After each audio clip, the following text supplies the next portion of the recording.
Why So Cold contains content that is graphic in nature. Listener discretion is advised. Why So Cold relies largely on police or news documents, eyewitness accounts, press conferences, and interviews. Every episode of Why So Cold is produced with respect to the victims, families, and communities involved.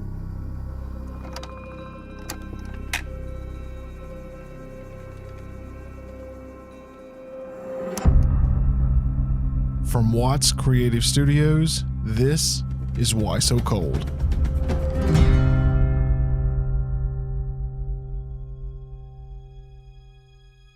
A smiling 14-year-old girl from Ashburn leaves to go to a friend's house 2 days before starting her freshman year of high school and never returns home.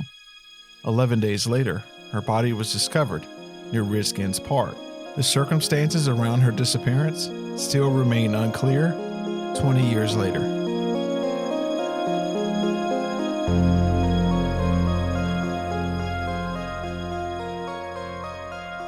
"20 years ago, Erica Heather Smith had just finished 8th grade at Sterling Middle School. She lived in Ashburn, Virginia, 30 miles northwest of Washington, D.C. As a 14-year-old teenage girl, she was taking advantage of her summer by spending free time with friends. She lived in what seemed to be a safe neighborhood. She was likable, always smiling, loved by her parents, and very popular among her friends. Erica wanted to make the most of her summer break before starting her freshman year of high school. On July 29, 2002, she was babysitting her brother Billy, who was 4 years younger, while her parents were at work. Around 1 p.m., Erica told her brother that she's going out to see a friend and told him not to worry, because she would be back soon. Billy was worried about her. He remembered that Erica looked sad and tense that day. He was waiting patiently for his older sister to come back, but he never saw her again. Erica was living with her father, William Pete Smith, and mother, Pamela Dade. She was a good student and an athlete, along with other things while in middle school. She coached young cheerleaders as well. Erica not only was a cheerleader, coach, played soccer and basketball, but she was also musically talented and sang beautifully, especially gospel. Erica's father recalled that his daughter's voice was powerful and she never broke a note. While attending church, she would often perform solos with the choir. Erica would often tell her mother, "God told me to pray for you." She chatted on the phone continuously with friends. As she blossomed into a beautiful young woman, her father noticed that some of these friends were male, but it all seemed like an innocent, typical part of growing up. Nothing you wouldn't have expected from a young teen. First love, first friendship, constantly keeping in touch with each other. As soon as Erica's parents came back home, they were alerted at once. It was unlike their beloved daughter to evaporate just like that. Erica's mother, Pamela, got concerned as her daughter still hadn't returned home for dinner. Pamela even visited the friend's house and discovered that Erica had not been there. She had never even arranged a meeting with that said friend. Finally, Erica's parents decided to go through her journal and call all of the phone numbers of her friends they could find.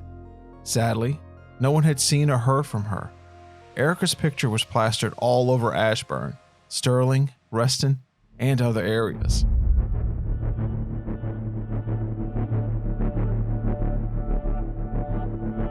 Concerned parents turned to the police for help and reported her missing as well. The police tended to treat teenagers' disappearances as runaways, though. Her parents were advised to wait for her to come home. The officers working her case ignored Erica's parents, who reassured them that Erica would never run away from home. Her father said that Erica was the homesick type, and if she could have called, she would. Erica's father became irritated that the authorities did not declare Erica the victim of a kidnapping. Erica's 17-year-old sister, Jasmine Williams, said the family thought it was Erica every time someone called or knocked on the door. Unfortunately, days passed, and Erica wasn't coming back.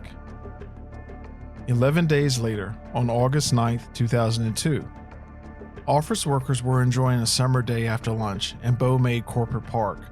Suddenly, they stumbled upon a body, which was hidden in a shallow grave near an old pump house between Waxpool Road and Loudoun County Parkway, across from Redskins Park in Ashburn. The body was identified is that of a 14-year-old Ashburn girl who was reported missing in July.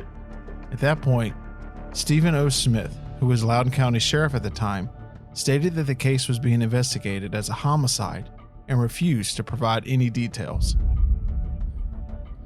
Police had very little evidence to begin with. Erica was discovered wearing the exact clothing she was last seen in. As Billy described, when his sister left their house, she was wearing a knee-length denim skirt and a gray fleece shirt. Authorities believe that her body was abandoned the same day Erica was picked up. Apparently, one of the clues found at the crime scene was a small sticker. Investigators assumed that it was a European manufacturer's tag. Hairs found on Erica's body were analyzed in 2002 and resubmitted for testing and DNA analysis in 2012, but no findings have been released. After 10 years in 2012, the Loudoun County Sheriff's Department said that a male suspect in Erica's case had committed suicide for unknown reasons, without confessing while the investigation was ongoing. Loudoun County Sheriff Mike Chapman said that they were closing in, finally feeling that they were going to make an impact, and suddenly, their suspect died.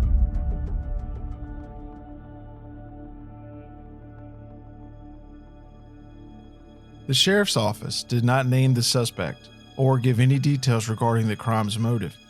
Mike Chapman declared in a statement that, regrettably, there will be nothing further that the judicial system can do given that the subject took his own life.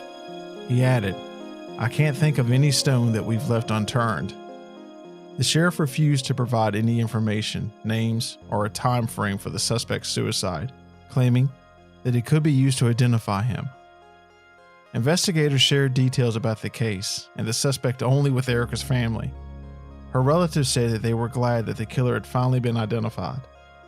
William Smith stated that it was something that they had been praying for since day one, and they were happy that this man was no longer able to commit any more crimes. He regretted, however, that this individual would never face the criminal justice system. Some people have some suspicions about the identity of the killer, though. It is believed that when Erica's parents went through their journal in search of their friends' phone numbers, they came across the name Justin. Her parents were devastated. They were unaware that their daughter had a secret life. Diary entries revealed that Erica was in touch with a 21-year-old man whom she had met at a gas station. Erica's father, William Smith, said that it's not clear how well she knew him, but this particular individual, from what we know, is one who preyed on and stalked young girls. Erica's relatives admitted that she became distant and seemed troubled in a few months prior to her disappearance.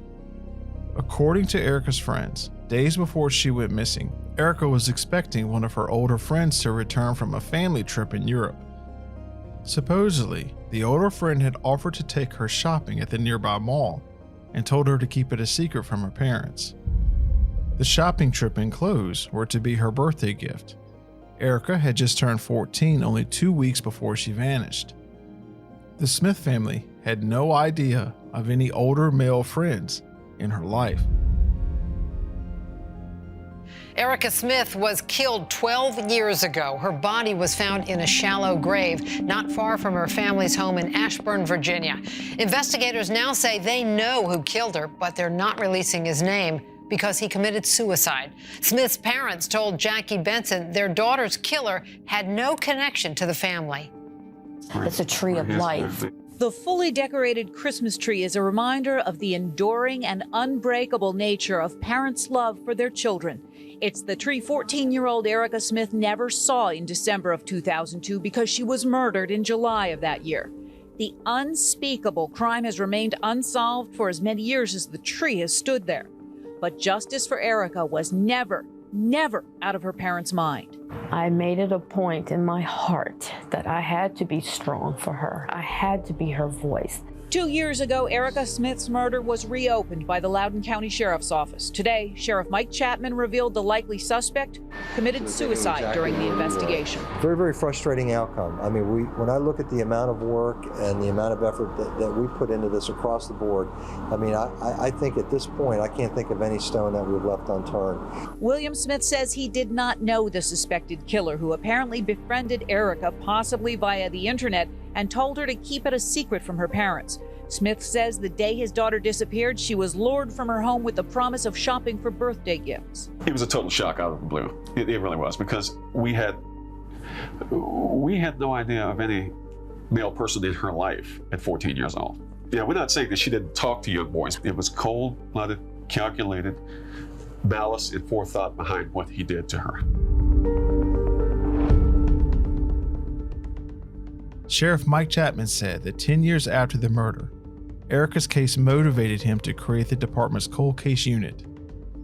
It had devoted thousands of hours to the investigation, including hundreds of interviews, a thorough review of all evidence, consulting with experts, and help from federal authorities, such as the FBI's Behavioral Sciences Unit and Violent Crimes Task Force.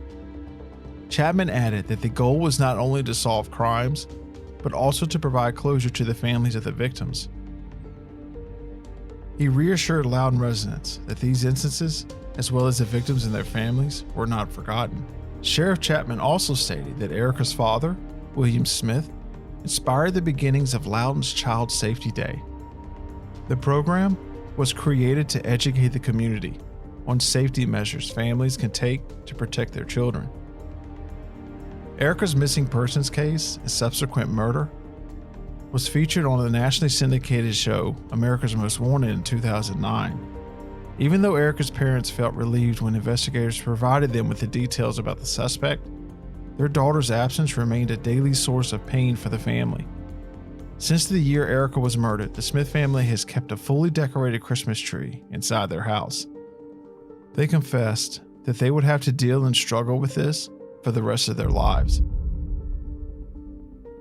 Loudoun County investigators linked a suspect to her killing, but just revealed he committed suicide. Jackie Benson is live with details. Jackie? Doreen, it's important to remember this long after the fact that Erica Smith, she was 14, was a very remarkable young woman, girl from a loving family here in Loudoun County. Although investigators won't name the person believed responsible for her death, and as you said, that person has since committed suicide, he's described by her family as someone who 12 years ago reached through the net of safety they had put around her, unbeknownst to them, and began some type of friendship with their 14-year-old daughter, instructing her to keep it a secret. Now, we spoke to Erica's father, William, whose dignity and absolutely fierce love for his child convinced Loudoun County Sheriff Mike Chapman to reopen this case. You have to persevere yourself. You have to push into their minds that you're not going to give up, that you're not going to let your child's life just blow in the wind and go away. And if you don't do this, in a lot of cases, they won't persevere. William Smith says that it is very important for him to express his gratitude to the many investigators who took part in this case and brought not closure you can never bring back, the loss of a 14-year-old to a family, but a feeling, as her mother and father said, a feeling that there is and has been some type of justice for Erica.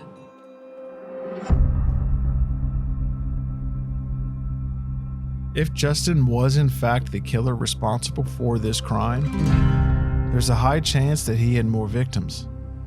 Erica's father said that it was a cold-blooded, calculated malice and forethought behind what he did to her, and that it was bittersweet that Justin would never be able to do it again. This has been an episode of Why So Cold. For the source material used in this episode, visit whysocold.com.